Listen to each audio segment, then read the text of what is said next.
Hello everyone. I hope you all are doing well and keeping good health. Kids, today is Lord Krishna's birthday.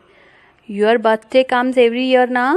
In the same way, Shri Krishna's birthday comes every year also. Okay? So, I will tell you who is Krishna and why we celebrate this birthday every year. I will narrate a story for you all so that you all will be able to know about Krishna's life. So, let's start. एक बार की बात है, एक place था और उस place का name था मथुरा.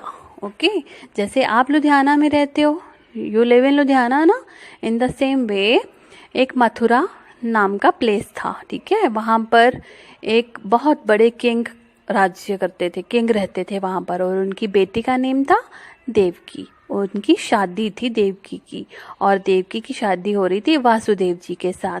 देवकी जी के एक भाई भी थे जिनका नेम था कंस. जब शादी हो जाती है तो वो अगले दिन अपने घर जाने लगे. तो कंस जी ने कहा कि मैं आपको आपके घर छोड़ के आता हूँ. तो देवकी ने कहा ठीक है, आप चलो हमें छोड़ने. ठीक है, तो किड्स पहले टाइम पे रथ होते थे, कार्स नहीं होती थी. तो जो रथ चलाता था ना, उसको हम सारथी बोलते थे. तो कंस उनके सारथी बन गए और उनके साथ चल पड़े. वो रथ चला रहे थे और देवकी जी और वासुदेव जी पीछे बैठे हुए थे. सब लोग खुश थे मथुरा में बहुत, और सब ने उनके ऊपर फूलों की वर्षा की. बहुत मज़ा आया. फिर जब वो जा रहे थे ना किड्स, पहले टाइम पे ऐसे होता था, जो पहले मैं भी नहीं थी, आप भी नहीं थे, कोई नहीं ना था, तो पहले टाइम पे स्काई से एक आवाज़ आती होती थी. जो होना होता है ना, वो पहले ही बता देते थे. तो स्काई से एक आवाज़ आई और उस आवाज़ में किसी ने बोला, हे कंस, तू जिसको अपने साथ लेके जा रहा है, तेरी खुद की बहन, वो ही तेरी मौत का कारण बनेगी. उसका 8th बेबी तुझे मार डालेगा. ये सुनकर कंस बहुत डर गया. उसको लगा कि मुझे तो मार दिया जाएगा, मैं तो इनके वो राज्य में छोड़ने ही नहीं जाऊंगा. वो डर के मारे उन दोनों को वापस ही ले आया अपने महल में और उनको बंद कर दिया जेल में. वेरी बैड ना.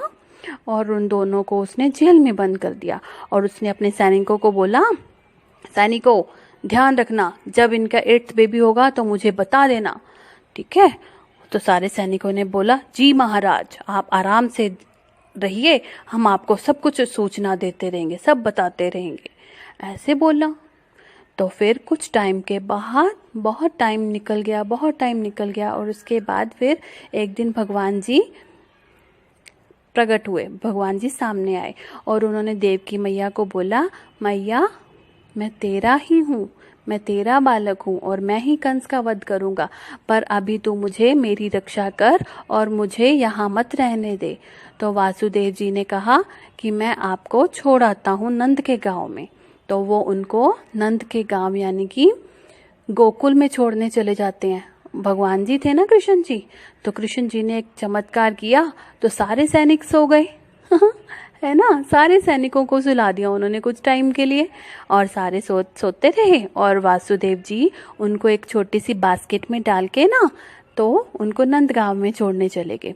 रास्ते में बहुत बारिश हो रही थी और एक नदी भी थी, बहुत सारा पानी था उसमें और उसको पार करना था. तो भगवान जी के चमत्कार से सारा रास्ता पानी वाला भी अपने आप ही साफ हो गया और भगवान जी आराम से बास्केट में बैठे रहे. पीछे से शेषनाग जी ने भी उनके ऊपर अपनी छाते के जैसे उनके ऊपर ऐसे कर दिया, तो उनको बारिश से भी वो गिले नहीं हुए और आराम से वो नंद जी के घर पहुंच गए. ठीक है, वहां जाकर उन्होंने नंद के घर में कृष्ण जी को छोड़ा और वापस आके अपने महल में फिर से जेल में अपने आप ही बंद हो गए वासुदेव जी. ठीक है, ऐसे करके किसी को पता नहीं चला कि वासुदेव जी कब गए और कब वापस आए. ठीक है, तो फिर क्या हुआ, धीरे धीरे कृष्ण जी बड़े होने लगे. उनकी वहाँ पर जो उनके मम्मी पापा थे, उनका नाम था यशोदा मैया और नंदलाल. ठीक है, नंदलाल जी. तो कुछ टाइम के बाद जब कृष्ण जी बड़े हुए तो वो बहुत नटखट थे, बहुत काम खराब करते थे। कभी कुछ चुरा लेते थे, माखन उन्हें बहुत अच्छा लगता था, किसी के भी घर जाके मटकी फोड़ देते थे माखन की और माखन खाने बैठ जाते थे।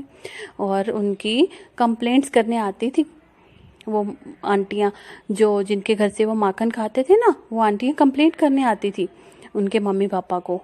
देखो यशोदा मैया, ये जो तेरा नंद लाल है ना, ये मेरे घर की मटकी फोड़ आया है और इसने मेरा सारा माखन खा लिया है। तो यशोदा मैया कृष्ण जी को बहुत डांटती थी। वो कहती थी कि तेरे घर में माखन की कमी है, हर टाइम लोगों के घरों में जाके माखन खाता रहता है। तो वो उसको, कृष्ण जी को उखल के साथ बांध के उसके ऊपर गुस्सा करती है, रस्सी से बांध देती है टाइट करके। कृष्ण जी कहते हैं, यशोदा मैया तू ऐसे मत कर, मेरे ऊपर इतना अत्याचार मत कर, मुझे खोल दे मैया, मुझे खोल दे। तो यशोदा मैया को उनके ऊपर दया आ जाती है, तो वो उनको खोल देती है। फिर कृष्ण जी अपनी मैया को जोर से टाइट हग करके बोलते हैं, तू तो मेरी प्यारी मैया है, फिर क्या हो गया, मैं तुझे परेशान नहीं करूँगा तो किसको करूँगा। फिर एक दिन कंस को पता लग जाता है कि कृष्ण नाम का एक बालक नंद गांव में रहता है और वो बहुत चमत्कारी बालक है और वो मुझे मार सकता है।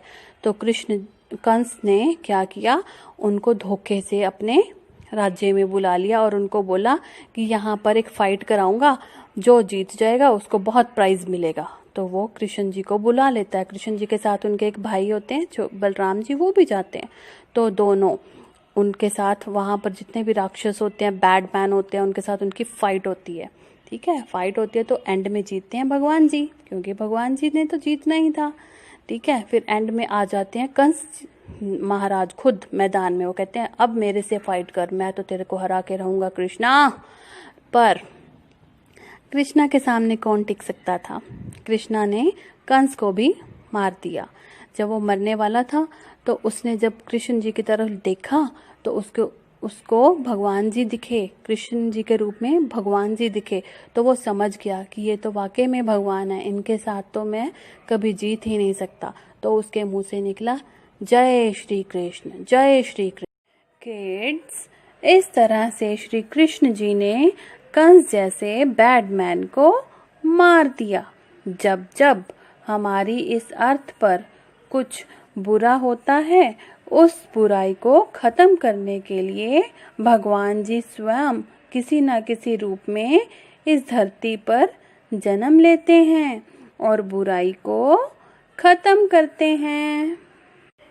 इसीलिए श्री कृष्ण भगवान जी ने भी कंस जैसे राक्षस को मारने के लिए इस धरती पर जन्म लिया। और जिस दिन उन्होंने इस धरती पर जन्म लिया, उसी दिन को हम श्री कृष्ण जन्माष्टमी के नाम से जानते हैं।